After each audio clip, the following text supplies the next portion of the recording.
श्री राधा कृष्णाय नमो नमः। सर्वप्रथम मैं भगवान श्री राधा गोविंद के चरण कमलों की वंदना करता हूँ। आप सभी भक्त श्रोताजनों को भी सादर प्रणाम करता हूँ। श्री गर्ग संहिता के आज की कथा और आने वाले 3 कथाओं में हम परम दिव्य लीला का श्रवण करने वाले हैं। भगवान की महारास लीला भूतल पर अति दिव्य, अद्वितीय, अभूतपूर्व लीला है।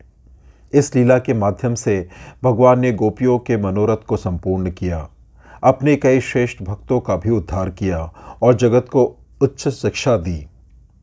आज की कथा में हम शंखचूड़ नामक एक बलशाली यक्ष और कंस के परस्पर युद्ध की कथा का वृत्तांत सुनेंगे, जिसने रासमंडल में सच्चंदना नामक गोपी को हर लिया था और उसकी रक्षा के लिए भगवान श्री कृष्ण शंखचूड़ से युद्ध करते हैं और उसका वध कर देते हैं। यह एक दिव्य लीला है जहां हमें केशव जनार्दन भगवान श्री कृष्ण के सर्वशक्तिमान होने का साक्षात प्रमाण मिलेगा। कथा इस प्रकार से प्रारंभ होती है। नारद जी कहते हैं, राजन, तत्पश्चात श्री कृष्ण व्रजांगनाओं के साथ लोहवन में गए, जो वसंत की माधवी तथा अनन्याय लता वल्लरियों से व्याप्त था। उस वन के सुगंध बिखेरने वाले सुंदर फूलों के हारों से श्रीहरि ने वहाँ समस्त गोपियों की वेणियों को अलंकृत किया। भ्रमरों की गुंजार से निनादित और सुगंधित वायु से वासित यमुना तट पर अपनी प्रेयसियों के साथ श्याम सुंदर विचरने लगे। विचरते विचरते रासेश्वर श्री कृष्ण उस महापुण्य वन में जा पहुँचे, जो करील, पीलू तथा श्याम तमाल और ताल आदि सघन वृक्षों से व्याप्त था। वहाँ रासेश्वरी श्री राधा और गोपंगनाओं के साथ उनके मुख से अपना यशोगान सुनते हुए श्रीहरि ने रास आरंभ किया। उस समय वे यश गाती हुई अप्सराओं से घिरे हुए देवराज इंद्र के समान सुशोभित हो रहे थे। राजन, वहाँ एक विचित्र घटना घटित हुई, उसे तुम मेरे मुख से सुनो। शंखचूड़ नाम से प्रसिद्ध एक बलवान यक्ष था, जो कुबेर का सेवक था। इस भूतल पर उसके समान गदा युद्ध विशारद योद्धा कोई दूसरा नहीं था। एक दिन मेरे मुंह से उग्रसेन कुमार कंस के उत्कट बल की बात सुनकर वह प्रचंड पराक्रमी यक्षराज लाख भार लोहे की बनी हुई भारी गदा लेकर अपने निवास स्थान से मथुरा में आया। उस मदोन्मत्त वीर ने राजसभा में पहुंचकर वहां सिंहासन पर बैठे हुए कंस को प्रणाम किया और कहा, राजन, सुना है कि तुम त्रिभुवन विजयी वीर हो, इसलिए मुझे अपने साथ गदा युद्ध का अवसर दो।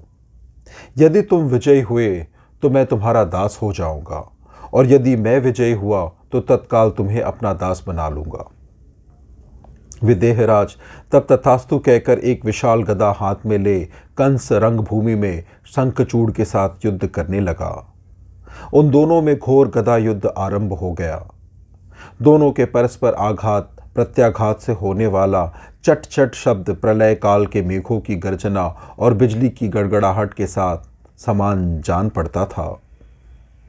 उस रंगभूमि में 2 मल्लों, नाट्य मंडली के 2 नटों, विशाल अंग वाले 2 गजराजों तथा 2 उद्भट सिंहों के समान कंस और शंखचूड़ परस्पर जूझ रहे थे।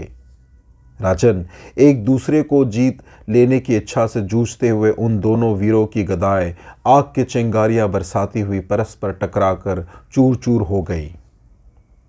कंस ने अत्यंत कोप से भरे हुए यक्ष को मुक्के से मारा। तब शंखचूड़ ने भी कंस पर मुक्के से प्रहार किया। इस तरह मुक्का मुक्की करते हुए उन दोनों को 27 दिन बीत गए। दोनों में से किसी का बल क्षीण नहीं हुआ। दोनों ही एक दूसरे के पराक्रम से चकित थे। तदंतर दैत्यराज महाबली कंस ने शंखचूड़ को सहसा पकड़कर बलपूर्वक आकाश में फेंक दिया। वह 100 योजन ऊपर चला गया। शंखचूड़ आकाश से जब वेगपूर्वक नीचे गिरा तो उसके मन में किंचित व्याकुलता आ गई।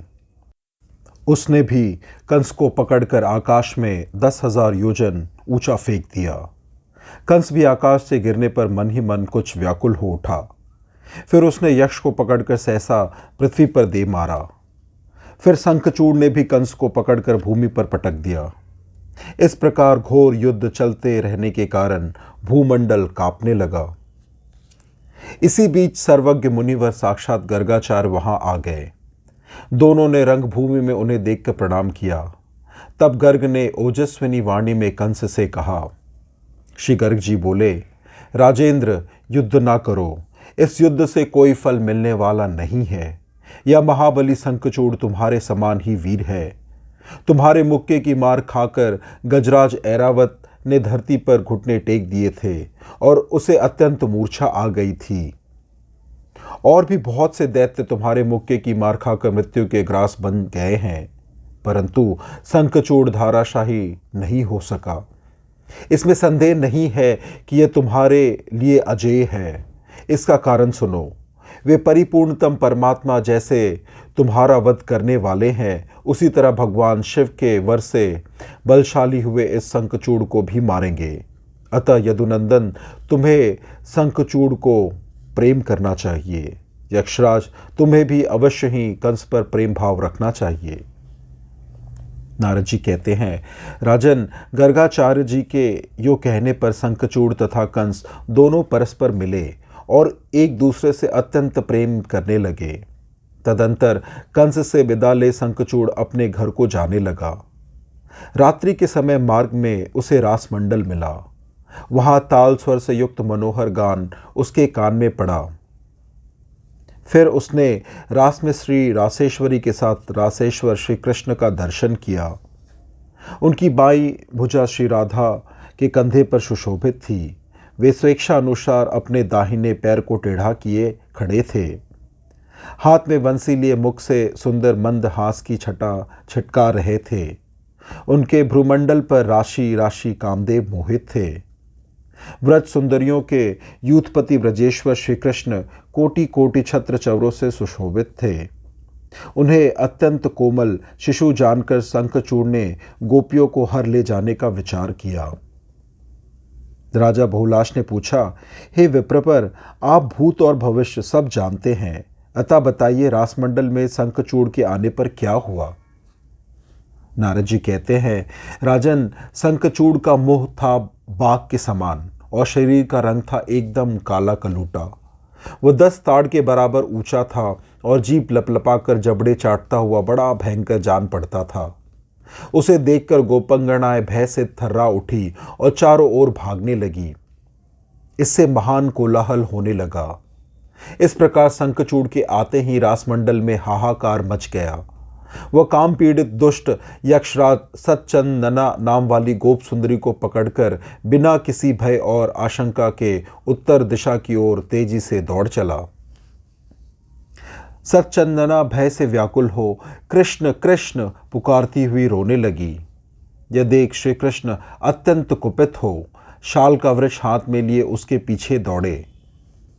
काल के समान दुर्जय श्री कृष्ण को पीछा करते देख यक्ष उस गोपी को छोड़कर भय से विहल हो प्राण बचाने की इच्छा से भागा। महादुष्ट शंखचूड़ भागकर जहां जहां गया वहां वहां श्री कृष्ण भी शाल वृक्ष हाथ में लिए अत्यंत रोषपूर्वक गए। राजन, हिमालय की घाटी में पहुंचकर उस यक्षराज ने भी एक शाल उखाड़ लिया और उनके सामने विशेषत युद्ध की इच्छा से वह खड़ा हो गया। भगवान ने अपने बाहुबल से शंखचूड़ पर उस शाल वृक्ष को दे मारा। उसके आघात से शंखचूड़ आंधी के उखाड़े हुए पेड़ की भांति पृथ्वी पर गिर पड़ा। शंखचूड़ ने फिर उठकर भगवान श्री कृष्ण को मुक्के से मारा। मारकर वह दुष्ट यक्ष संपूर्ण दिशाओं को निनादित करता हुआ सहसा गरजने लगा। तब श्री हरि ने उसे दोनों हाथों से पकड़ लिया और भुजाओं के बल से घुमाकर उसी तरह पृथ्वी पर पटक दिया जैसे वायु उखाड़े हुए कमलों को फेंक देती है। शंखचूड़ ने भी श्री कृष्ण को पकड़कर धरती पर दे मारा। जब इस प्रकार युद्ध चलने लगा तब सारा भूमंडल कांप उठा। तब माधव श्री कृष्ण ने मुक्के की मार से उसके सिर को धड़ से अलग कर दिया और उसकी चूड़ामणि ले ली, ठीक उसी तरह जैसे कोई पुण्यात्मा पुरुष कहीं से निधि प्राप्त कर लेता है। नरेश्वर शंखचूड़ के शरीर से एक विशाल ज्योति निकली और दिव्यमंडल को प्रकाशित करते हुए ब्रज में श्री कृष्ण सखा श्री दामा के भीतर विलीन हो गई।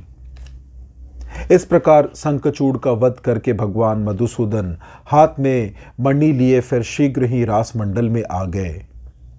दीन वत्सल श्रीहरि ने वह मणि सच्चन्नना को दी और पुनः समस्त गोपंगनाओं के साथ रास आरंभ किया।